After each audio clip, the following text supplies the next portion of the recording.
कामना न करे।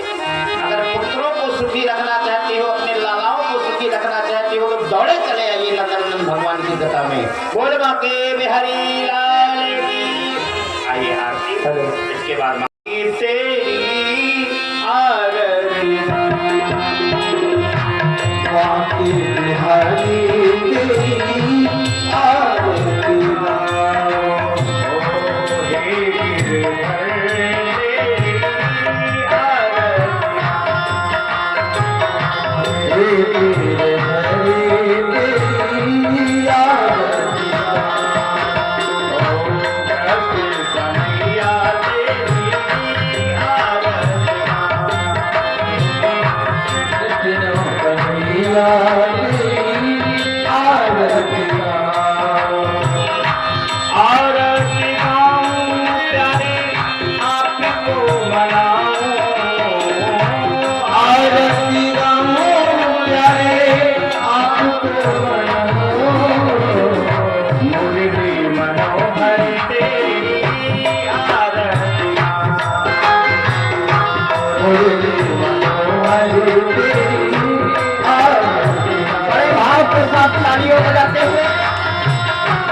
आप हो श्री हरिदास के प्यारे तुम हो, श्री हरिदास के प्यारे तुम हो, मेरे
शीतलाय नमो नमः।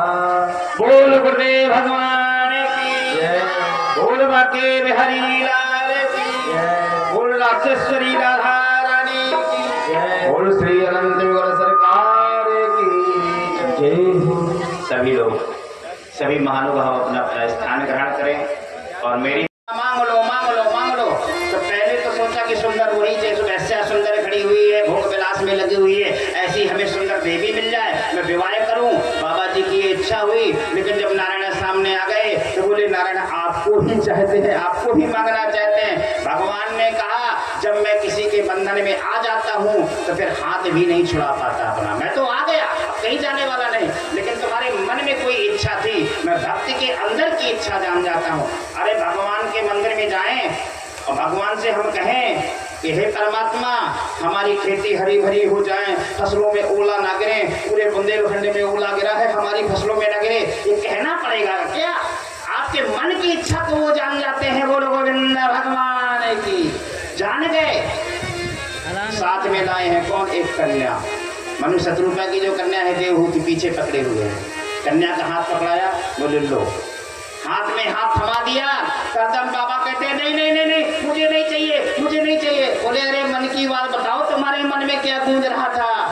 बोले ठीक है परमात्मा, अगर दुनिया का पिता अपनी पुत्री का कन्यादान करे तो बड़े प्रेम और सौभाग्य की बात होती है, लेकिन अगर भगवान ही कन्यादान करने आ जाए तो महासौभाग्य की बात होती है। भगवान जब कन्या को लेकर आए, हाथ में पकड़ा दिया, गौतम ऋषि ने कहा मैं प्रसाद रूप में स्वीकार कर रहा हूँ, क्योंकि जगत पिता कन्यादान कर रहे हैं। हाथ पकड़ा और जैसे ही जाने लगे तो देवी ने कहा बड़े चतुर है हे पतिदेव, बाबा जी, साधु जी, अब आपकी मैं अर्धांगनी बन गई है, मैं थोड़ा सा सलाह तो दूंगी ही। हर पत्नी का काम होता है पति को सलाह देना। उदाहरण है ये भागवत कह रही है क्या? ना ग्रहम ग्रह मित्याहु ग्रहणी ग्रह मुच्यते। ईंट पत्थरों के मकान को मकान नहीं कहते। ऑस्ट्रेलिया का पत्थर लगा लो, अमेरिका का पत्थर लगा लो, मौलाहा भरुआ की दुकानों से अच्छा पत्थर ले आओ लगा लो, और घर की बहू आ जाए लड़ाई करने वाली, लड़नकू आ जाए, तो आपकी करोड़ों की संपत्ति मिट्टी नजर आती है प्रिय सज्जनों। और कच्चा मकान हो आपका, मिट्टी का बना हुआ मकान हो, अगर घर की बहू सुंदर है, सुलक्षणा है, तो ये समझ लो वो मिट्टी का मकान भी हमें स्वर्ग नजर आता है, क्योंकि पत्नी में इतना प्रेम है। देवी ने कहा सच्ची पत्नी वही है जो पति को पतन से बचाए, पतन माने गिरने से बचाए, नरक में जाने से बचाए, वही पत्नी है। तो अगर पत्नी कहीं आपको खींचातानी करे तो ज्यादा गुस्सा न होना। बोलो गोविंद भगवान की जय, बोलो राधा रानी की जय। दिव्य दुल्हन गई, माता देवहूति गई, तो हर देवी को सज्जनों ये चिंता रहती है, बोले कि अब आजकल तो टेलीफोन चल गए हैं, विवाह हो, सगाई होती है, परीक्षा होती है, पहले से टेलीफोन से पता चलने लगा। क्यों? आपका कितना अकाउंट है, कहाँ चलता है, कितना सेफ है? बोले 10 लाख यूनियन में। झूठ बोलने वाले पुरुष भी होते हैं पीछे, तो आजकल के दूल्हा भी नंबर 1 का फ्रॉड। बोले 10 लाख मेरा यूनियन बैंक पे, 3 लाख मेरा स्टेट बैंक पे, 4 लाख मेरा एक्सिस बैंक में, अनेकों बैंकों के अकाउंट बताए। दुल्हन तो वो बेचारी युवती तो समझ गई, वो सुकुमारी तो समझ गई कि हम तो दूल्हे के यहाँ जाएंगे, बड़ा आनंद होगा। जब आए तो ठन ठन गोपाल, कछु नहीं, बोलो गोविंद भगवान की। लेकिन धन है वो देवहूति मैया, कुछ नहीं पूछा। जगत पिता ने हाथ को थमा दिया, 45 साल के बूढ़े के साथ विवाह कर दिया। धिक्कार है उस देवियों को जो भी सुन रहे हो पीछे सुनो, मैं तो इस मंच से बोलूंगा, धिक्कार है उन कन्याओं को, धिक्कार है उन युवतियों को जो बिना माँ बाप के पराये पुरुष से विवाह कर लेती हैं। तो माँ बाप से संतान ही बनकर ना आती, राक्षसों की योनि में आना चाहिए। बोलो गोविंद भगवान की। जो अपनी माँ बाप की नाक को लेकर डूब जाएं, माँ बाप की इज्जत को मिट्टी में मिला दें, तो उनका जन्म लेना ही बेकार है। देवहूति मैया आगे बढ़ी। देवहूति मैया ने एक भी नहीं पूछा, क्योंकि मेरे पिताजी ने मेरा संबंध किया है, कैसा भी दूल्हा हो मैं कभी उसकी बुराई नहीं करूंगी, क्योंकि कोई भी पिता अपनी पुत्री का विवाह कभी गलत रिश्ते से नहीं करेगा। जहाँ पिता का आशीर्वाद है, माता का आशीर्वाद है, वो पुत्री बहू हमेशा सुखी रहती है। चलती गई चलती गई। अब पुरुष की तो बात छोड़ो, दूल्हे की तो बात छोड़ो, आगे पहुंची तब रहने के लिए ठीक ठिकाना हो, घर ही अच्छा बना हो, दूल्हा सही नहीं तो घर अच्छा हो तो कहीं तक काम चल जाएगा। जब गए तो कर्दम ऋषि ने कहा, देवी यही है मेरी कुटिया, इसको लीप लो, पोत लो, इसकी साफ सफाई करो, मैं जा रहा हूँ गंगा जी में भजन करने के लिए, साधना करने के लिए नंदी में। ब्रह्म नदी में स्नान करने गए, भजन करने गए। उनका नित्य नियम था सुबह शाम पूजा करना, 1 घंटा बैठकर जैसे साधना करने गए। कांच की झोपड़ी थी, एक तरफ गया का पाल, एक तरफ तीतर का पाल, एक तरफ नेवला बैठा हुआ है, एक तरफ कोयल कू कू कर रही है। देवी ने देखा, देवी को एक भी सिकन नहीं हुई, मंद मंद मुस्कुराती रही, धन्य है मेरे पति की झोपड़ी, यहाँ तो मैं भी तपस्विनी बनकर रहूंगी। और जैसे ही जाकर बैठ गई, उसने लीपा पोता, कुटिया को सजाया, गजरा से समाया। विवाह का पहला दिन है, ध्यान दें, विवाह का पहला दिन, पहले दिन बहू पहुंची है, चरण रखा है ससुराल में, संतों की ससुराल है, संत थे कर्दम ऋषि। कुटिया को सजाया, चले गए भजन करने, और भजन करने को बैठे सो आंखों में दिखने लगी, बंद आंखों में नारायण की मूर्ति, सो भूल गए कि हमें संसार में भी जाना है। आंखें ही बंद की रहे, आंखें ही नहीं खोली, 40 वर्ष भजन करते रहे। देवी रोज कुटिया सजाती है कि आज नहीं तो कल मेरे पति आएंगे, कल नहीं तो परसों आएंगे। खाने को अन्न का दाना नहीं, भोजन रखने के लिए, फल रखने के लिए टूटी हुई लुटिया टाटी कटोरी कुछ नहीं, कोई पात्र नहीं। भूखी प्यासी शरीर को जर्जर करने लगी, शरीर दुबला पतला हो गया। आजकल की अगर देवी होती, परदेश में अगर कोई पति कोई नौकरी करता होता तो तरह तरह की शंका होती, हमारा पति है, विदेशियों की गोरी चाम देखकर वही लग रहा है फंस गया, भारत देश की बहू को भूल गया, क्योंकि विदेश में रहता ना, नहीं हो सकता है 5-7 सप्ताह से जुड़ गया हो।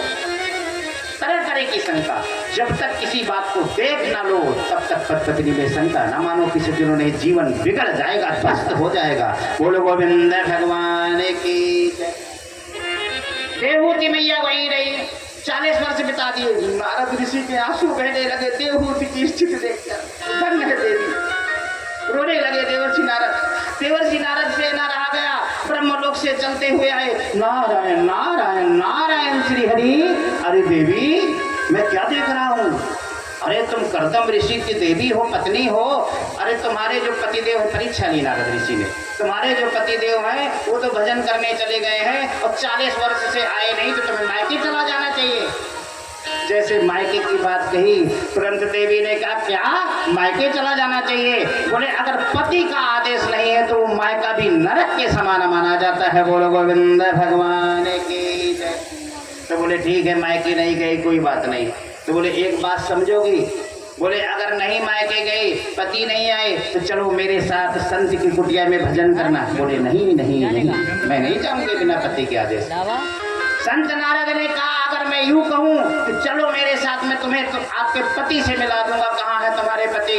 हाथ में पकड़ा, नारद ऋषि लिए गए, क्योंकि संत अगर किसी देवी का हाथ पकड़ ले तो वो देवी का देहांत पवित्र हो जाता है, जीवन धन्य हो जाता है। वो संत नारद हैं, साक्षात भगवान का अवतार है, उनके दर्शन मात्र से जीवन धन्य हो जाता है।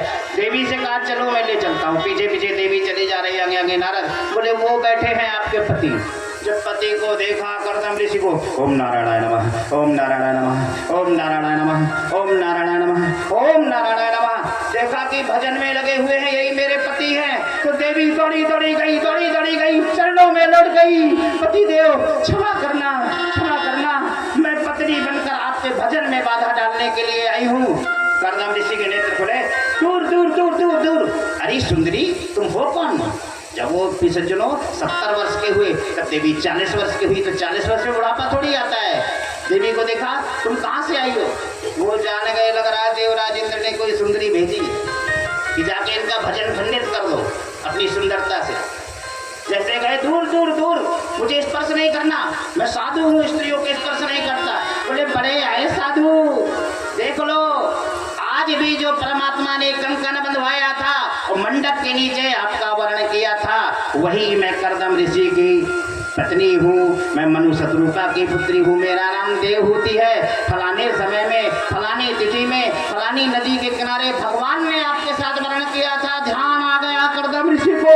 कर्दम ऋषि ने कहा, देवी तुम मायके नहीं गई? अरे मायके चली जाती जब मैं 40 साल भजन करता रहा, विवाह के बाद एक दिन भी घर में नहीं ठहरा। देवी ने कहा, स्वामी अगर आपका आदेश होता तो मैं चली जाती, आपने आदेश भी तो नहीं दिया था। धन्य है ऐसी भारत की नारियों को। बोल गोविंद भगवान ऐसी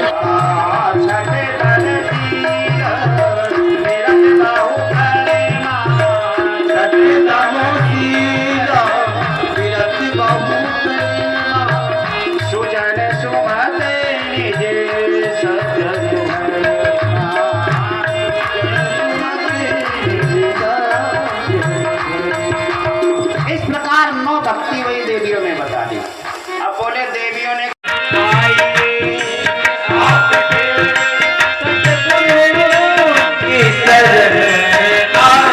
क्यों? गुरु जी के पास क्या होता है? कभी दुकान चलती है, कभी भंडारा चलता है, क्या होता है? यानी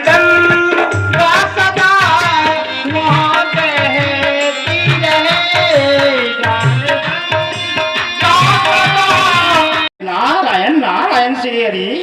अरे बालोसी वाले, छोटे से लाला, तुम कहाँ घूम रहे हो इस कठोर जंगल में? किस लिए आए हो? गुरुजी महाराज ने कहा, बाबा जी मैं राजा उत्तानपाद का पुत्र हूँ, मैं भगवान को तुम्हें खा जाएंगे। छोटे से बालक हो, तुम्हारे हाथ में न अस्त्र है, न शस्त्र है, न लड़ना जानते हो, खा जाएंगे तुम्हें ना पता कौन हरण करके ले जाए। कोई बात नहीं, अगर हरण करके ले भी गया, अब देखना बाबा लोग आपसे कमजोर है कि नीचे है। बोल कृष्ण कन्हैया लाल की। बाबा कह रहे जय, अभी नहीं कृष्ण जन्म में लगाएंगे। बोल कृष्ण कन्हैया लाल की। नारायण भगवान के दर्शन को देखकर मोहित नहीं हुआ। अगर मैं मोहित हुआ हूँ, अगर मुझे किसी कैसे बोले? भगवान ने अपने दाईं ओर से 4 हाथ हैं, शंख चक्र गदा पद्म धारण किए। किसी में शंख लिए, एक हाथ में लिए शंख लिए, एक चक्र लिए, एक हाथ में गदा लिए, एक में पद्म धारण किए। शंख को उठाया और उठा के कपोलों पर स्पर्श करा दिया। कपोल माने संस्कृत में गाल होता है, गालों पर छुआ दिया, जैसे स्पर्श कराया। अब तो ध्रुव जी महाराज सुंदर अनेक श्लोकों से भगवान की वंदना करने लगे। तड़ादपि सुचीर्णी तेन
और राजा उत्तानपाद के पास जब पहुंचे तो राजा उत्तानपाद को प्रणाम करने के लिए साष्टांग गिर गए ध्रुव जी के सामने।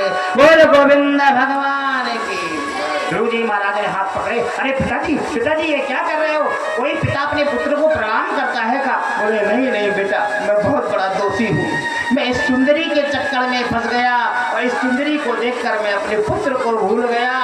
तुझे मैंने गोद से गिराया और मुझे क्षमा कर दे।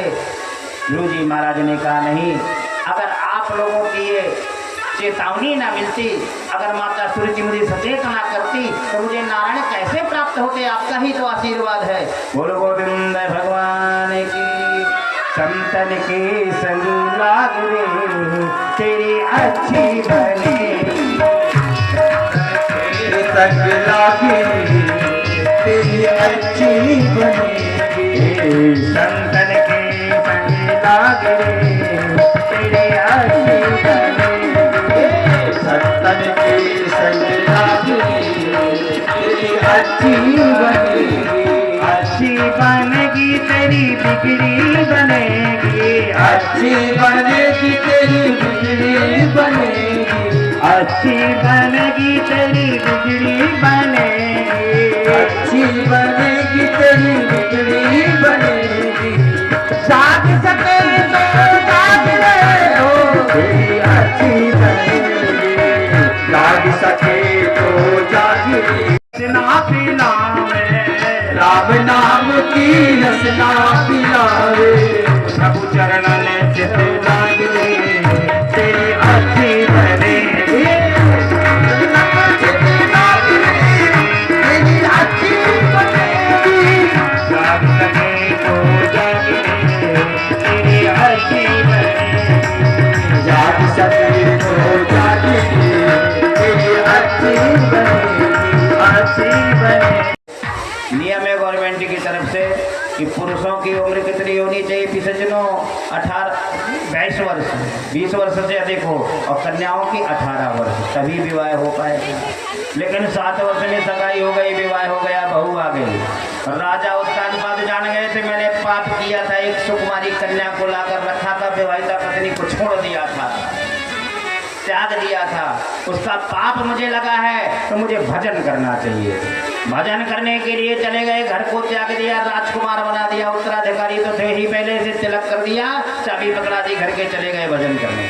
और जैसे भजन करने गए वैसे ही साधना की, राजा उत्तानपाद ने साक्षात भगवान के दर्शन करते हुए मग्न हो गए। यहाँ क्या हुआ? ध्रुव जी के पीछे जो 2 विवाह हुए। 2 विवाह में पहली वाली पत्नी जो सुमति थी, उनके उत्कल नाम का पुत्र हुआ। बोलो उत्कल महाराज की। उत्कल महाराज भी धीरे धीरे भगवान ध्रुव जी महाराज जो भगवान के भक्त थे, उनके आदेशानुसार राजकाज संभालते रहे। धीरे धीरे बड़े हुए, उनको भी राज तिलक किया गया। वही उत्कल महाराज के शरीर से विसर्जनों, उन्हीं के वजह से आज अंग नाम के पुत्र उत्पन्न हुए। बोला अंग महाराज की। अंग महाराज का विवाह हुआ। ये ध्रुव जी महाराज का वंश है, बढ़ रहा है। वंश पर जाएंगे तो फिर कहीं जन्म पर नहीं पहुंच पाएंगे, यहाँ सूर्य कथा बोलेंगे। अंग महाराज के राजा बेन हुए। बेन नाम का जो राजा था, इसने बड़ा पाप किया। साधु संतों को विसर्जनों अपमानित करने लगा, साधु संतों को मारने लगा, धर्मात्माओं को, भगवान के भक्तों को सताने लगा। तो संतों ने श्राप दे दिया, इसके प्राण चले गए। अंतिम संस्कार होने के पहले समस्त साधुओं को चिंता हुई कि बहन के अगर प्राण ही चले गए तो ध्रुव जी महाराज का वंश ही नष्ट हो जाएगा, आगे कोई वंशावली चलेगी ही नहीं। तो क्या करें? तो बहन तो खत्म ही हो गए थे, अब संतान कोई हुई नहीं थी, तो उनके स्तन को मंथन किया गया, शरीर को ही मथा संतों की क्रियाएं हैं। और साधुओं ने जब मंथन किया तो दाएं स्तन की तरफ से पृथु जी महाराज का प्रकट हो गया। बोलो पृथु जी महाराज की। 24 अवतारों में एक अवतार हुआ किसका? पृथु भगवान का। पृथु भगवान है। अब पृथु महाराज ने तपस्या की, भगवान नारायण का भजन किया, ऐसा भजन किया कि भगवान प्रसन्न हो गए, भगवान प्रकट हो गए। बोले मांग लो, क्या मांगना है? जैसे मांगने को कहा तो पृथु महाराज कह रहे, हे परमात्मा, अगर देना चाहते हो तो हमें 10,000 कान दे दो। बोले क्या? बोले 2 कान की जो लंबाई चौड़ाई होती है तो 4-4 सेंटीमीटर के कान दोनों तरफ लगे होते हैं। और अगर 10,000 कान हो गए तो नाक में भी कान, पेट में भी कान, गाल में भी कान, हर जगह कान ही कान होंगे तो शरीर कैसा लगेगा? बोले महाराज कुछ भी हो, मुझे 10 कान चाहिए। बोले क्यों? महाराज 2 कानों से मैं आपके चरित्रों को सुनकर तृप्त नहीं होता कि रामचरित जे सुनत अघान को भगवान नारायण ने 10,000 कान दिए। अब 10,000 कान कैसे दिए? 10,000 कान कोई ऐसे नहीं दिए कि 10,000 कान अलग अलग शरीर में दे दिए हो अंग के रूप में। 2 कानों में 10,000 कानों के बराबर शक्ति प्रदान कर दी। माने पृथु महाराज यहाँ बैठे हैं और कथा कहाँ हो रही है? कानपुर बिठूर में, तो यहाँ से वो कथा सुन सकते हैं, इतनी शक्ति थी उनकी।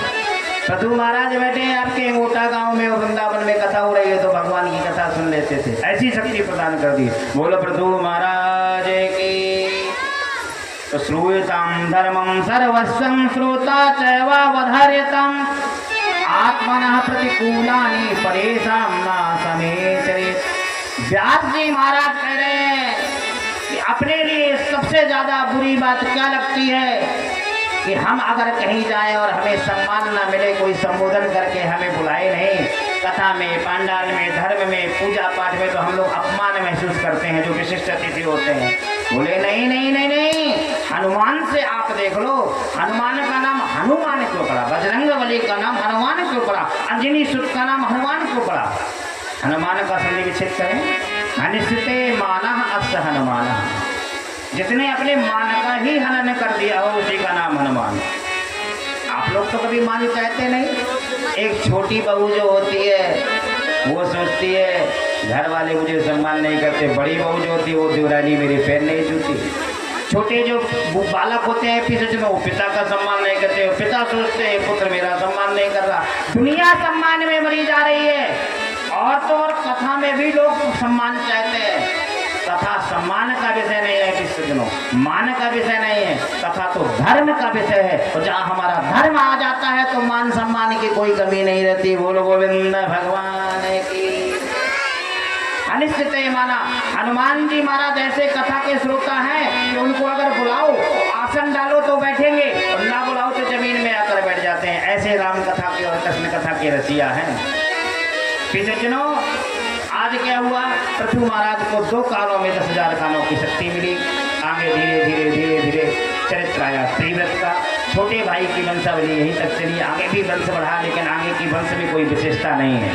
तो बड़े भाई का नाम क्या था? छोटे भाई का चरित्र पहले आया उत्तानपाद का। दूसरे भाई का नाम क्या था? प्रिव्रत उत्तानपाद। पहले भाई का नाम प्रिव्रत, अब प्रिव्रत की कथा आ रही है। प्रिव्रत के पुत्र का नाम हुआ आग्नेन्द्र, आग्नेन्द्र के पुत्र का नाम हुआ नाभि, और नाभि के पुत्र का नाम हुआ ऋषभदेव। ऋषभदेव 24 अवतारों में एक अवतार है। बोले ऋषभदेव भगवान की जय। ऋषभदेव जी के सब 100 पुत्र थे। कितने थे? 100 पुत्र थे ऋषभदेव जी के। 100 पुत्र में सबसे बड़े पुत्र का नाम भरत। बोल भरत जी महाराज की जय। सबसे बड़े पुत्र थे। 99 भाई थे। सबसे बड़े 100वें पुत्र थे। अब बड़े पुत्र की ज्यादा चिंता होती है पिता को। क्यों? बड़ा पुत्र सबसे पहले विवाह उसी का तो होगा। पढ़ाया लिखाया, विद्या ग्रहण कराई। जब जब इनको पढ़ने को भेजते हैं, बेटा पढ़ो, तुम घर के बड़े हो, सबसे पहले मालिकी तुम्ही को संभालना है। विद्यालय जाते हैं, शाम को पूछा जाता है क्या पढ़ा? बोले काथा का हराम ना कछु पढ़ा। बोले का माने? बोले खरगोश। खा माने गैया। उल्टा ही पढ़ते चले जा रहे हैं। उनको कछु समझ में ना आयो। उन्हें पढ़ाना भी नहीं सीखा, कोई आध्यात्मिक ज्ञान नहीं सीखा। क्यों? वो जानते थे कि अगर वेद पुराण शास्त्रों के ज्ञान को अगर मैं पिता को सुनाने लगा तो पिता मुझे चाबी पकड़ा देगा। पिता कह देंगे सबसे बुद्धिमान है, ये पढ़ा लिखा पुत्र है, सबसे होशियार है, देखो कितनी पढ़ाई की, कितना होशियार है, चतुर है, इसी को चाबी दे दो। और अगर मुझे मालिकी मिल गई तो भगवान मिलने वाले नहीं है, क्योंकि मालिकों को भगवान नहीं मिलते। भगवान तो चपरासी और नौकर को मिलते हैं, सेवा करने वाले को। तो बोले मैं मालिक बन के क्या करूँगा? बताइए, मालिकी में ज़्यादा फायदा है कि घर की सेवका बनने में? क्यों? घर में अगर शादी विवाह हो, घर में यज्ञ भंडारा हो और किसी चीज़ की कमी पड़ जाए तो यही तो कहते हैं कि रामलाल के यहाँ भंडारा हुआ, कमी पड़ गई, पूरी किसी को मिली नहीं, पूरी मिली तो सब्जी नहीं मिली, सब्जी मिली तो रसगुल्ला नहीं मिले, रसगुल्ला कम पड़े। कि बदनामी किसकी हुई? रामलाल की। क्यों? मालिक वही है। और जो श्यामलाल घर का नौकर है उसको तो कोई चिंता नहीं, वो तो बढ़िया मूछों में ताव दे रहा है, घूम रहा है। तो घर के मालिक को चिंता होती है। तो पीछे जनों भरत जी महाराज जान गए मैं मालिक बन जाऊंगा तो मुझे बहुत सारा भार आ जाएगा, घर की जिम्मेदारी आ जाएगी, मैं नहीं पढ़ूंगा। और पढ़ूंगा नहीं तो पिताजी मुझे घर से निकाल देंगे। घर से निकल जाऊंगा तो एक न एक दिन में भजन करूंगा, साधना करूंगा। धीरे धीरे समय आया, भजन किया, साधना की। जड़ भरत जी महाराज बैठे थे कहाँ? गंडकी नदी के किनारे। नेपाल में है गंडकी नदी। गंडकी नदी में बैठे थे दामोदर कुंड के पास, वही दामोदर कुंड जहाँ सालिक राम भगवान की बटैया मिला करती है। बैठे भजन कर रहे थे, ओम नारायण नमः, ओम नारायण नमः, ओम नारायण नमः, ओम नारायण नमः। इतने में एक हिरन जल पीने आया, हिरनी जल पीने आई नदी में, और जल पी ही रही थी, पीछे से शेर आया। शेर ने दहाड़ लगाई, हिरनी के पेट में था बच्चा, तो उसी हिरनी को अपनी चिंता नहीं है, अपने बच्चे की चिंता है, मेरे बच्चे को ना ये मार दे। जोर से छलांग लगाई। ठीक 2 दिन बाद उसका बच्चा पैदा होने वाला था हिरनी का। 2 दिन हुए नहीं कि सज्जनों छलांग लगाई तो हिरनी का बच्चा नदी में ही गिर गया, गर्भपात हो गया।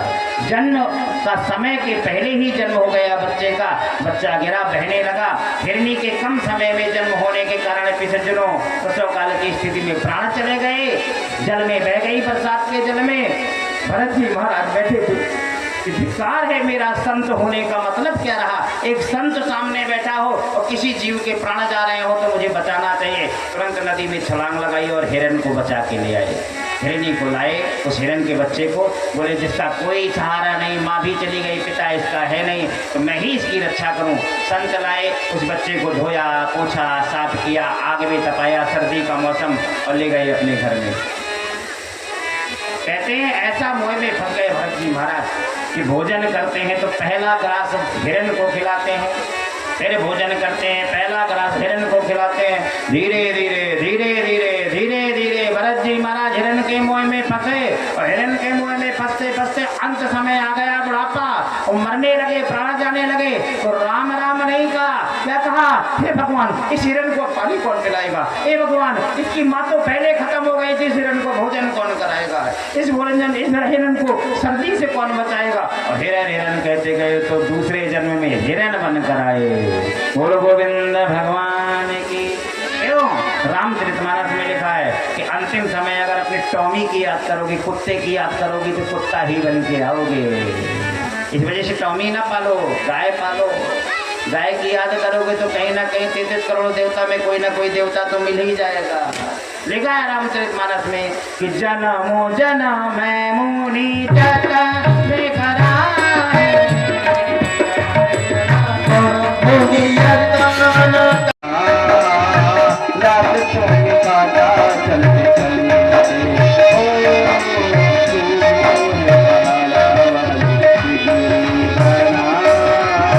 धीरे धीरे वैश्याओं के साथ भरण पोषण करता रहा। एक पिंगला नाम की जो वैश्या थी वो इसकी परम प्रेमिका थी, उसके प्रेम में बहुत ज्यादा फंस गया। सारा धन खा गई, पिताजी की कमाई को खा गई। धर्मात्मा पिता का पुत्र था जामिल। धीरे धीरे ऐसा वैश्या के प्रेम में फंस गया जब पूरा धन चला गया। वैश्या कहती है कि अगर धन नहीं देगा मुझे तो मैं घर छोड़ के चली जाऊंगी। तो कह रहा है नहीं नहीं नहीं, तुम घर छोड़ के ना जाना, नहीं मेरे प्राण चले जाएंगे, तुम्ही से मैं बंधा हुआ हूँ, तुम पर आसक्त हूँ देवी, तुम्हारे बिना मत था। बोले हिरण्याक्ष को तो भगवान ने मारा, लेकिन हिरण्यकश्यप ने भगवान का वरदान प्राप्त किया। भगवान ब्रह्मा की तपस्या की। ओम ब्रह्माय नमः, ओम ब्रह्माय नमः, ओम ब्रह्माय नमः। एक पैर से खड़े होकर उसने तपस्या की। भगवान प्रसन्न हो गए। भगवान ने कहा हिरण्याकश्यप से मांग लो, क्या मांगना है? तो बोले हे जगत पिता, अगर देना चाहते हो तो मुझे वरदान दे दो कि मैं ना दिन में मरूं, ना रात में मरूं, ना अस्त्र से मरूं, ना शस्त्र से मरूं, ना क्वार में मरूं, ना कार्तिक में मरूं, ना अगहन में मरूं, ना पूस में मरूं, साल के 12 महीनों में मेरी मृत्यु ना हो। ना नर से बनूं, ना वानर से मरूं, ना नर से मरूं, ना पशु से मरूं, और तो और कि सज्जनों न भीतर मरूं, न बाहर मरूं। अनेक प्रकार की सज्जनों वादा रखते हुए, ध्यान करते हुए उसने ऐसा वरदान मांगा कि मेरी मृत्यु ही ना हो।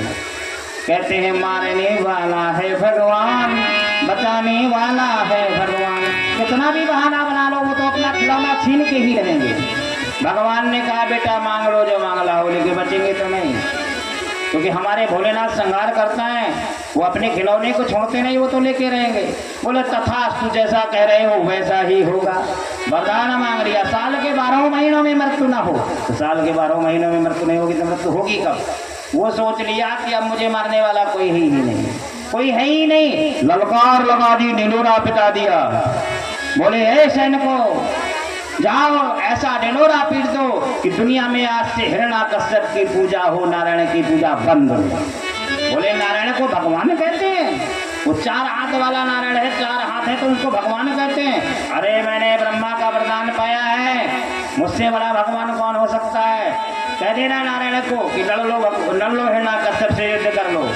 धीरे धीरे धीरे धीरे हिरण्याकश्यप जब तपस्या करने गया था कि सज्जनों, इनकी पत्नी का नाम था कयाधु।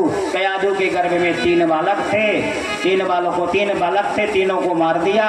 चौथा बालक भक्त प्रहलाद गर्भ में था, 3 बालकों का जन्म हो गया था। तीनों बालकों को उठाकर देवराज इंद्र ने समुद्र में डुबो दिया कि अगर इसको मारेंगे और पता चलेगा हिरण्याकश्यप को तपस्या करते हुए, नारद बाबा जरूर बता देंगे कि दैत्यराज की जय हो, महाराज आपके 3 बालकों को देवराज इंद्र ने मार दिया है, तो तपस्या बीच से छोड़ के चला आएगा। कहीं ऐसा ना हो तपस्या इसकी सफल हो जाए तो बीच से चला आएगा। लेकिन पता चलने के बाद भी नहीं आया, ऐसी कठोर तप किया।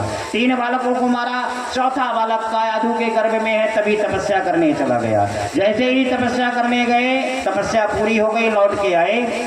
जब पहुंचे तो महल में उनकी पत्नी थी ही नहीं। बोले हे भगवान, मैं तप करने के लिए गया, मेरी देवी को कौन ले गया? जब पता चला कि देवी देवर्षि नारद की कुटिया में है, क्योंकि जब किसी का भी सज्जनों, किसी बेसहारा व्यक्ति का कोई सहारा नहीं होता तो उसका संत या भगवंत सहारा होता है। तो संत नारद ने कह दिया था कि देवराज इंद्र ने तेरे 3 बालकों को मार दिया है, हिरण्याकश्यप घर में है नहीं, तो चल मेरी कुटिया में, चौथे बालक को कोई नहीं सताएगा। तो संत की कुटिया में थे। जैसे ही पहुंचे, देवर्षि नारद को दुनिया प्रणाम करती है, दैत्य भी प्रणाम करते हैं, देव भी प्रणाम करते हैं। प्रणाम किया, महाराज के चरणों में प्रणाम। हे ब्रह्मापुत्र नारद, आपके चरणों में प्रणाम। देवर्षि, आपने कृपा की, मेरी पत्नी की रक्षा की। उस छलिया ने, जिस देवराज इंद्र ने देवताओं के कहने पर मेरे 3 पुत्रों के प्राण ले डाले, उसको अब मैं छोड़ूंगा नहीं। चौथे पुत्र का जन्म हुआ भक्त प्रहलाद का। भक्त प्रहलाद के जन्म के उत्सव में बड़ी खुशियां मनाई, विशाल उत्सव रखा, बधाइयां लुटाई। धीरे धीरे भक्त प्रहलाद 1 वर्ष के हुए, 2 वर्ष के हुए, 3 वर्ष के हुए। 3 वर्ष में ही सज्जनों उनको पढ़ने के लिए भेजा गया, शिक्षा ग्रहण करने के लिए। दैत्यों की शिक्षा पढ़ाई गई कि संतों की सेवा ना करो, साधुओं की सेवा ना करो। दैत्यों की परंपरा होती है कि सज्जनों, भगवान की जितने भी व्रत है उसमें विपरीत चल के राक्षसी व्रत का पालन करो और वैदिक पौराणों को ना पढ़ो। गुरु शुक्राचार्य को अपना गुरु मानो। अनेक धर्म जब सिखाए गए, भक्त प्रहलाद को बात समझ में नहीं आई कि जगत का परमात्मा तो भगवान है और ये पढ़ा क्या रहे हैं। उन्होंने उस विद्यालय की शिक्षा को नहीं सीखा। अपनी भारतीय संस्कृति, अपनी सनातन संस्कृति उन्होंने सीखा, अपनाया। पूछा, जैसे पढ़ के आए, पहले दिन टीका किया माता कयाधु ने। कोई भी बच्चा जब पहले दिन विद्यालय पढ़ने जाता है तो मैया लड्डू खिलाती है, छोटा सा टिफिन लगा देती है और जैसे ही पट्टी बोर्ड का पकड़ा दी, लाला आज हमारा पढ़ने गया है। जब लौट के आता, बेटा क्या पढ़ा? अगर उस बालक ने बता दिया मैंने कबूतर पढ़ा, तो मैया प्रसन्न हो जाती है, लाला कबूतर सीख गया, अब आगे कोयल सीखेगा। बोलो गोविंद भगवान की जय। इसी प्रकार भक्त प्रहलाद पहले दिन आए, लाला से पूछा क्या सीखा? बोले मैंने सीखा राम सिया राम, सिया राम जय जय राम, राम सिया राम। भास्कर की तपस्या की थी कि एक सूर्य भगवान की चद्दर मिल गई थी। जैसे ही भगवान भास्कर प्रसन्न हुए, उन्होंने एक वरदान के रूप में चद्दर प्रदान की। बोले इस चद्दर को जब भी आग लग जाए या कोई संकट आ जाए, ओला गिर रहे हो, इसके ओढ़ के बैठ जाना, कभी तुम्हें कोई संकट नहीं होगा। चाहे बादल की बिजली क्यों ना गिर रही हो, तुझे तेरे प्राण नहीं जाएंगे। जैसे ही समय आया, आग का आबा लगाया गया। सज्जनों, उसमें भक्त प्रहलाद को आज फुसला लिया बुआ जी ने, उसका नाम है सिंघका। सिंघका ने क्या कहा? बोले भैया भैया, भतीजा है, हर बुआ को भतीजा प्यारा होता है, भतीजा आ जाए फिर देखो बुआ जी कैसे कैसे पुराने आइटम निकालती है, ये खा ले, ये खा ले, वो खा ले। भतीजा को बैठा लिया, बुआ ने कहा बेटा आज एक खेल खेलते हैं। बोले कौन सा खेल? बोले आग का खेल। बोले चलो आगे में मैं बैठ जाऊंगी और मैं तुम्हें चद्दर में उड़ा लूंगी। भगवान सूर्य ने मुझे दिए, इसको उड़ने के बाद किसी के प्राण नहीं जाते, चलो परीक्षा भी हो जाएगी कि इससे बचते हैं कि नहीं। भगवान भास्कर का वरदान है। और फुसला लिया, बालक को बैठ गए, बोले तुझे कुछ नहीं होगा। और जैसे बैठे ही थी बुआ, पीछे चलो चद्दर को लिया, बुआ ने बीच में बैठा लिया प्रहलाद को कि मैं बच जाऊंगी, भक्त प्रहलाद को ढकेल दूंगी। और जैसे बुआ बैठी तो चद्दर हवा में उड़ी और भक्त प्रहलाद को ढक दिया और बुआ भस्म हो गई। बोल होलिका मैया की। और जैसे बुआ भस्म हुई तभी से होलिका दहन का पर्व मनाया जाने लगा। आप लोग होली जलाते हैं ना, फाल्गुन मास की पूर्णिमा तिथि में होली जलाई जाती है, बल्ला जलाए जाते हैं, वही होलिका मैया है। पीछे चलो, बुआ की ही पूजा होती है, वही होलिका मैया है। बोल होलिका बुआ की। भक्त प्रहलाद का जब ये पता चला कि हमारी बहन के भी प्राण चले गए, तब भी प्रहलाद बच गया। आज तो हिरण्यकश्यप लाल लाल आंखें किए हुए आया और मूर्ख बालक कहा, अरे मूर्ख बालक, हाथ पकड़ के ले गया। बोले चल तुझे देखता हूँ तेरा परमात्मा कहाँ है, आज मैं स्वयं तुझे अपने हाथ से मारूंगा। और लेके गए। बोले कहाँ है तेरा परमात्मा, बता तो सही, कहाँ है तेरा भगवान। बोले मेरा भगवान सिया राम हो, मैं सब जग जाने,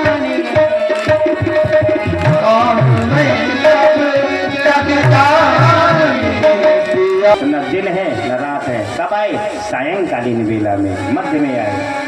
बोले ना अस्त्र से मारू ना शस्त्र में, तो वो रिवाल्वर लेकर नहीं आए, न राइफल लेकर आए, न लाठी डंडा लेकर आए।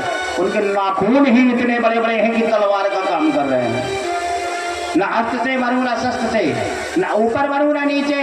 तो भगवान ने अपनी जंघा में लिटा लिया। भगवान की जो जंघा है, ना ऊपर है ना नीचे है, वो मध्य है, मध्य है। भगवान के विराट स्वरूप का मध्य भाग है, जंघा में लिटाया। क्या कहा, ना कुआर में मरू, ना कार्तिक में मरू, ना अगहन में मरू, ना पूस में मरू। तो भगवान ने एक अलग से महीना भी बना दिया, जिसे कहते हैं पुरुषोत्तम मास, लौन का महीना। उस महीने में भगवान ने भाई कहा था कि न नर से मरूं न पशु से मरूं। तो न भगवान नर बने न पशु, नर पशु दोनों बन के आ गए, मध्य के आ गए। क्या बने, नरसिंह। सादा शरीर कैसा है मनुष्य का, आधा शरीर सिंह का आ गए। और जैसे ही हिरण्यकश्यप को उठाया, बालों से पकड़कर खींचते हुए गए, अपनी गोद पर लिटाया पहले, और लिटाने के बाद सीने पर अपने नाखूनों को विदीर्ण किया, प्रवेश कराया और सीना को फाड़ दिया। बोलो गोविंद भगवान की। और हिरण्यकश्यप की आंखों को निकाल कर पहन लिया और रक्त निकाल निकाल कर चाटने लगे हिरण्यकश्यप। सारे देवताओं ने देखा, बोले हे भगवान, ये कैसे भगवान हैं। अरे भगवान किसी पुरुष के रक्त को चाटते हैं। ध्यान दें, वो क्या बन के आए, पशु बनकर आए। पशु अगर अपने बछड़े से प्रेम करता है तो क्या करता है, चाटता है। जब गाय बछड़े को दूध पिलाती है तो ये तो नहीं कहती कि हे बच्चा मैं तुझसे बहुत प्रेम करती हूँ, ये नहीं कहती। जीभ से चाटने लगे तो समझ लो प्रेम कर रही है अपने बालक से। आज जान गए कि धन्य है हिरण्यकश्यप, भले ही तेरे प्रहलाद जैसा भक्त पैदा हो, तू महापापी है, लेकिन तेरे रज से ही वो भक्त पैदा हुआ है। धन्य है ये तेरा खून। भक्त प्रहलाद का टीका किया। भक्त प्रहलाद ने प्रार्थना की, समस्त देवताओं ने प्रार्थना की, नरसिंह भगवान पुनः वापस चले गए। बहुत लंबा वृत्तांत है, किसी दिनों कृष्ण जन्म में भी पहुंचना है। इस प्रकार भक्त प्रहलाद की रक्षा करने के लिए भगवान आए। लाज लुटती है प्रभु आज बचाने आजा, प्यारे भगवान मेरी लाज बचाने आजा, भगवान मेरी लाज बचाने आजा। प्रणाम किया।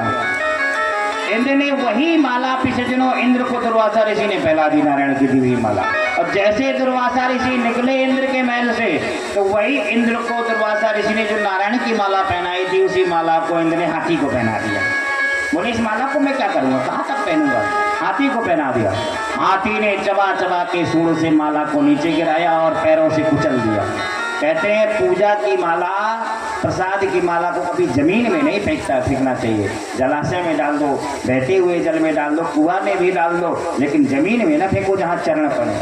जब पैरों से कुचल दिया तो क्या फल मिला, देवराज इंद्र का राज्य छीन ले लिया दैत्य राजा बलि ने राज्य छीना। दैत्यों ने आक्रमण बोल दिया पीछे सुनो, और देवराज इंद्र का जो हाथी था उसको स्वर्गलोक से नीचे गिरा दिया। जाओ मृत्यु लोक में रहना, तुमने भगवान की माला का अपमान किया है। अब इस हाथी की कितने 150 पत्नी थी, 250 पुत्र थे, इस जनों 350-400 लोगों का परिवार। हाथी को अहंकार आ गया, वाह मेरे पास आज 300-400 लोगों का परिवार है, अब तो मुझे दुनिया में कोई हराने वाला नहीं है, परिवार का भी मत नहीं होना चाहिए। 1 लाख पूत 1.25 लाख नाती, रावण के घर दिया ना पाती। 1 लाख पूत थे, 1.25 लाख नाती थे, कुछ बचा? दिया जलाने वाला भी नहीं बचा। हाथी को अहंकार आया, हाथी को प्यास लगी, जंगल में भटकता हुआ चला गया, पानी पीने की खोज करता हुआ, जब कहीं तालाब नहीं दिखाई दिया, कुआं नहीं दिखाई दिया, एक विसर्जनों छोटा सा तालाब मिला, जो दूरी जंगल में जाने के बाद जब 6 कोस चलते चलते हाथी और हथनियाँ 150 पत्नियाँ और बच्चे 100-150 बच्चे सब थक गए चलते चलते, तब तालाब मिला। तालाब में प्यासे हाथी महीनों के घुस गए और जल पीने लगे, और जब हाथी जल पीता है तो सूंड से जल भर के अपने शरीर पर भी डालता है, जल छिड़कने लगे। जल ही पी रहे थे, उसी में रहता था एक ग्राह मगरमच्छ। मगरमच्छ ने हाथी के पैरों को पकड़ा और घसीटना शुरू किया, ले गए तालाब के मध्य में। परिवार वाले जल पी रहे, खेल कूद रहे, उनके बच्चे और पत्नियों ने सोचा कि बूढ़े बाड़े हैं, जल पी रहे होंगे, प्यासे हैं, नहा रहे होंगे।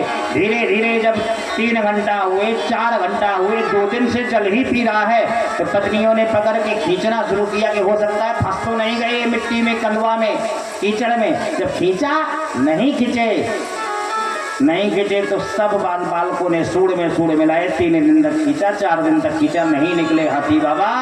और एक मगरमच्छ ने पैर पकड़ लिया। हाथी ने सोचा कि कोई तिनका होगा, मेरा इतना बड़ा शरीर, एक बार पैर को फटका दूंगा चला जाएगा, नहीं निकले। परिवार वालों ने सोचा घर के बूढ़े हैं, छोड़ो, किसी काम के ना धाम के, जाने दो इनको। यही स्थिति होते हैं बूढ़े वाले लोगों के पीछे दिनों, समझ जाओ। बोलो गोविंद भगवान की। सबको छोड़ा चले गए। धीरे धीरे मगरमच्छ खींचता गया और बीच तालाब में ले गया, पूरा मुंह डूब गया, सूंड डूबने लगी, केवल 2 चावल सूंड बची। अब सांस मिलना बंद हो रहा है हाथी को। जब जल में डूबने लगा हाथी तो क्या बोला? गो। क्यों? हाथी गोविंद नहीं कह सकता। मैंने कहा नहीं कि पशु हमेशा एक अक्षर से ही अपने पिता और माता और भगवान को पुकारता है। गोविंद तो कह नहीं सकता, जैसे गाय नहीं कहती, गाय कहती माँ, माता तो नहीं कहती, मैया तो नहीं कहती, कहती माँ। इसी प्रकार हाथी बोला गो। अब गो माने अंग्रेजी में जाना होता है, यहाँ उल्टा हो गया, गो माने आना। दौड़े चले आए भगवान और आकर प्रकट हो गए, बोले बताओ भक्त क्या संकट आ गया, तूने मुझे पुकारा है पशु होते हुए भी, पशु क्या मुझे ध्यान करते हैं? तुरंत ही भगवान ने सुदर्शन चक्र से मगरमच्छ का गला काट दिया, हाथी का उद्धार किया। गजेंद्र मोक्ष की कथा यही विश्राम होती है। बोलो गोविंद भगवान की। ना राम नाम लीनो तूने भरी जवानी में, ना दूध के मर जाने उल्लू भर पानी, दूध के मर जाने उल्लू भर पानी, ना दूध के मर जाने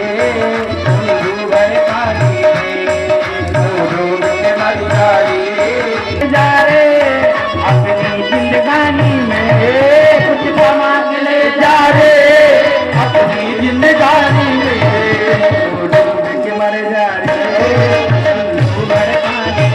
उल्लू डूब के मर जा रे उल्लू भर पानी।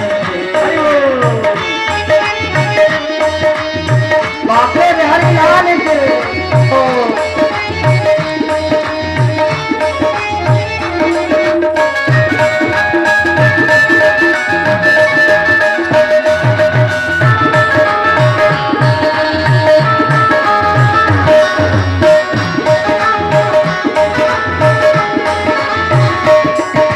देख के दिल भरता ही नहीं, देख के दिल भरता ही नहीं,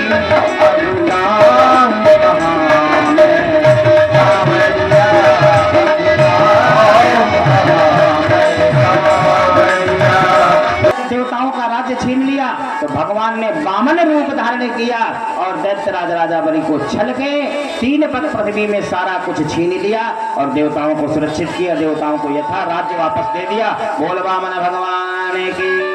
फिर हम आप सभी लोग नवम स्कंद की कथा में पहुंचते हैं। नवम स्कंद में पहुंचने के पहले एक बार रामलला का जयकारा लगा लो जो अयोध्या में विराजे हैं। बोले रामलला सरकार की जय हो। ऐसे नहीं, हाथ उठा के जोर से जयकारा लगाओ कि अयोध्या से रामलला दौड़े चले आए। बोल श्याम रामचंद्र की जय हो। राम कृष्ण तो एक है, अंतर नाही बिसेना तान के। आजकल के युवा अपने बाप से बात करते हैं, पिताजी मैं अपनी ससुराल हो आऊं। हमारे पिताजी अगर ससुराल भी जाते हैं तो पिसजनो लखन हृदय लाल सा की क्या कहते हैं, जाई जनक पुरे आ वहीं देखी। लक्ष्मण के मन में ऐसी लालसा है कि मैं ससुराल देखा हूँ, है राम जी के मन में, लेकिन अपने भाई का बहाना लगा के पिता से पूछ रहे हैं। ये है मर्यादा कि पिताजी ये न समझ पाए कि राम जी ही जा रहे हैं। ऐसा गुरु जी से पूछा महामुनि विश्वामित्र से, ऐसे मर्यादित हैं। हमारे कृष्ण कैसे हैं, गोपियों के साथ नृत्य करते हैं, चीर चुराते हैं, माखन चुराते हैं, लेकिन हमारे प्रभु निष्काम भाव से गोपियों से प्रेम करते हैं। वो ब्रह्म है, योगेश्वर श्री कृष्ण।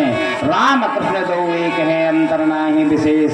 इनके नयन गंभीर है, ये मर्यादा पुरुषोत्तम है। उनके चपल विशेष हमारे कृष्ण जी 16 कलाओं के अवतार हैं। कृष्ण जी को थोड़ी देर में बाहर लाएं। बोलो गोविंद भगवान की। एक समय की बात है, अब रामचरितमानस पर थोड़ा सा प्रकाश डालें। राम जन्म पर मैं ज्यादा नहीं बोल पाऊंगा क्योंकि कृष्ण कथा आज की मुख्य है। ये भागवत कृष्ण की कथा है, भगवान श्री कृष्ण जी का चरित्र है। तो या कृष्ण जी की कथा का विशेष लिया जाएगा, राम जी का केवल जन्म ही कराएंगे। क्या एक समय की बात है, राजा दशरथ जी महाराज को चिंता हुई। एक बार भूपति मन माहि, भई गवानी मोरे सुत नाही।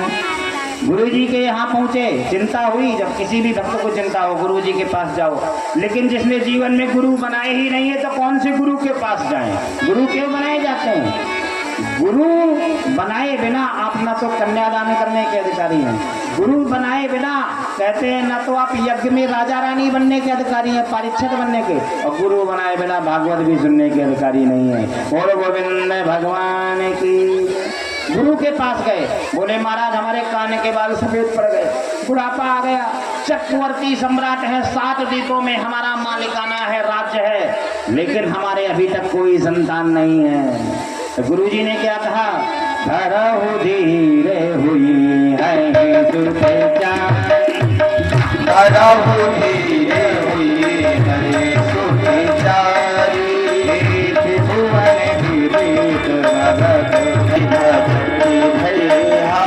बोले तुम चिंता ना करो बेटा, तुम्हारे यहाँ एक पुत्र नहीं 4 पुत्रों का जन्म होगा। जैसे ही कहा तो चेला को विश्वास हो गया कि गुरु ने कहा तो मानो होगा, होगा, विश्वास हो गया कि होगा ही। गुरु जी का आदेश हो गया, लेकिन उन्होंने कहा कुछ करना होगा। बोले क्या करना होगा? श्रृंगीरी से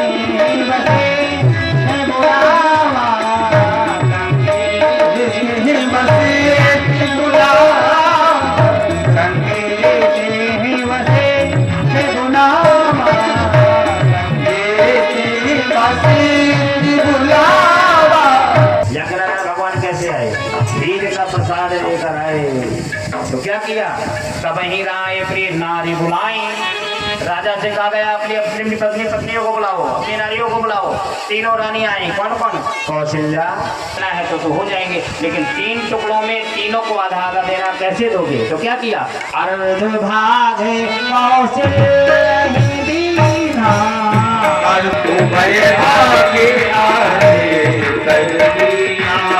आधा भाग कौशल्या मैया को दे दिया, और जो आधा टुकड़ा खीर का आधा भाग बचा, आधे कटोरे खीर बची, उसका आधा टुकड़ा किए, आधे के 2 भाग किए।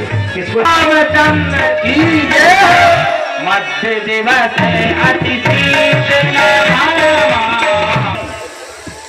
ध्यान दे, दिन में आपको कथा कहने के लिए 3 बजे कहा जाता है, सब लोग पधारो, तो धीरे धीरे अब 4 बजे आते हैं तैयार होकर। हमारे राम जी कब आए? दोपहर में 12 बजे जन्म लेकर आए। लेकिन राम जी की कला ही निराली थी, वो तो भगवान है। शीतल मंद सुगंधित हवा बहने लगी, शीतलता छा गई। इसे दिनों चंद्रमा आया, रोने लगा, जोर से गुहार मार के रोने लगा। चंद्रमा चंद्रदेव रोने लगे, बोले महाराज की जय हो, महाराज आप बहुत अनर्थ कर रहे हैं, महाराज मेरे साथ अनर्थ कर रहे हैं। बोले क्यों? बोले महाराज जब जन्म लेकर आते हैं तो आप दिन में ही जाते हैं, कभी रात में भी तो आ जाओ। बोले चिंता ना करो, अभी तो नहीं, जब चंद्रवंश में कृष्ण के रूप में आऊंगा तो अभी रात में आऊंगा। बोले महाराज कहाँ तक मैं इंतजार करूंगा, द्वापर युग में आपका कृष्ण अवतार होगा। तो बोले चिंता ना करो, मैं इस युग में त्रेता युग में जन्म लेकर आया हूँ राम के रूप में, तो मेरे नाम के साथ तेरा नाम जोड़कर बोला जाएगा। बोल सियावर रामचंद्र की जय हो। राम लक्ष्मण भरत शत्रुघ्न 4 भाइयों का अवतार हुआ। एक छोटी सी बधाई गाते हुए आगे बढ़ेंगे, कथा में कृष्ण चंद्र की कथा में पहुंचेंगे। प्यारे रघुरैया हो दुलारे रघुरैया, प्यारे रघुरैया हो दुलारे रघुरैया, भगत बतैया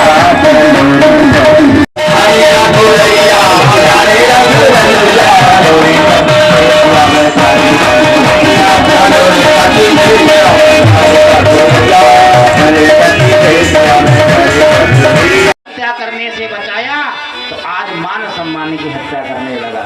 कारागार में बंद कर दिया, हथकड़ी बेड़ी से जकड़ गई देवकी, रो रही है। पहले पुत्र का जन्म हुआ कि दिवंतम व्रतम, सैनिकों का पहरा लगा दिया। सैनिकों जैसे ही देवकी की कोई भी संतान हो तुरंत ही तुम मुझे सूचना देना। पहले पुत्र का नाम बताया। बोले महाराज की जय हो, महाराज आपकी बहन के एक पहले पुत्र का जन्म हुआ है, तुरंत लेकर आए, तुरंत उसको मार दिया।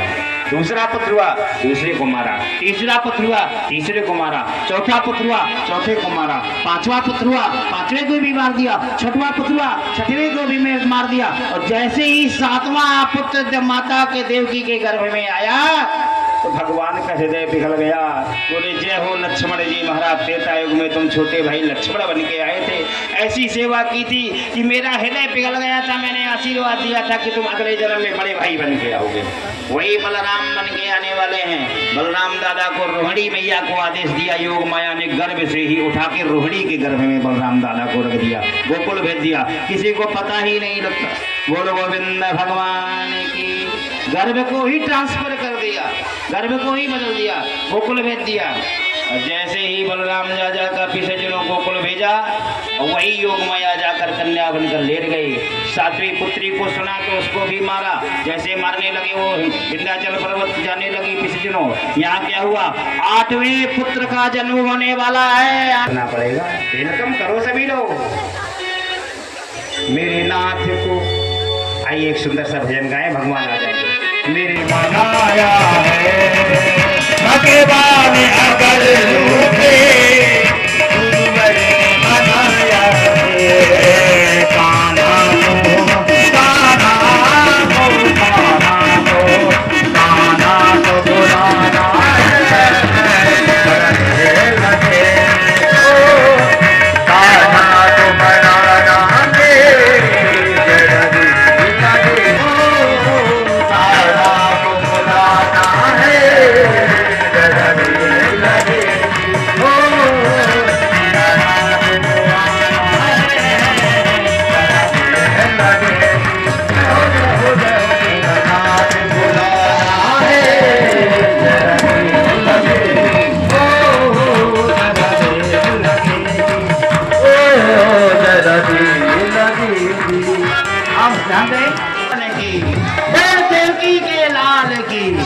जैसे ही उनका प्राकट होने वाला था, सभी देवताओं ने प्रार्थना की।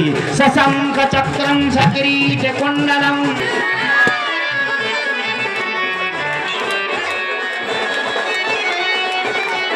तो भाई दर्शन कर लो, दर्शन करो। बोल जैसे ही आए देव नर मुनि किन्नर सभी प्रसन्न हो गए, पुष्प वृष्टि होने लगी। लाला रो रहे, ये देखो बालक बने गए, इसको आशीर्वाद मिल गया। जिसने नंद उत्सव में कृष्ण का रूप धारण किया वो साधारण नहीं होता।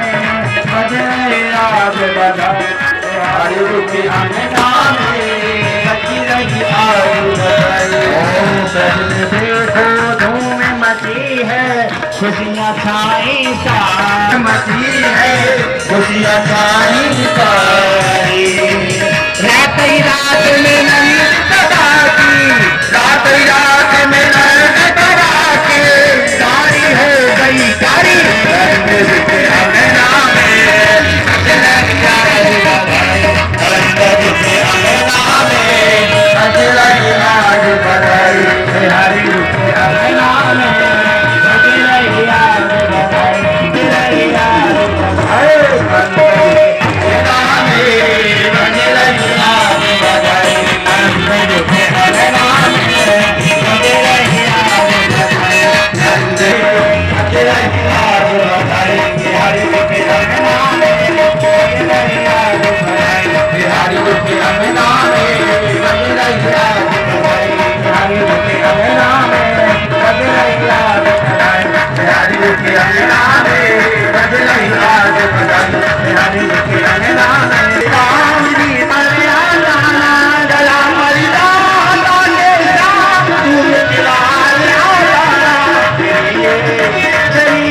मैं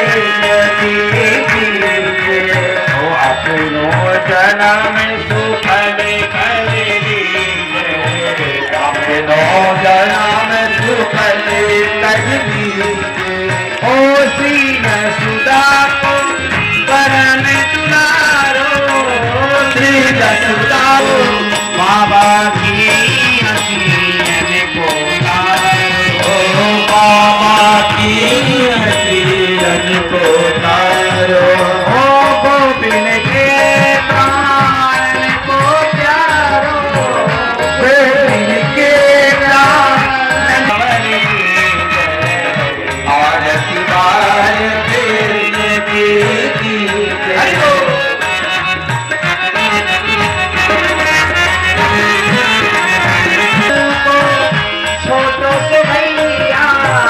बलिदारू को छोटो से मैया कनुआ नहीं कही बोलत मैया कनुआ कही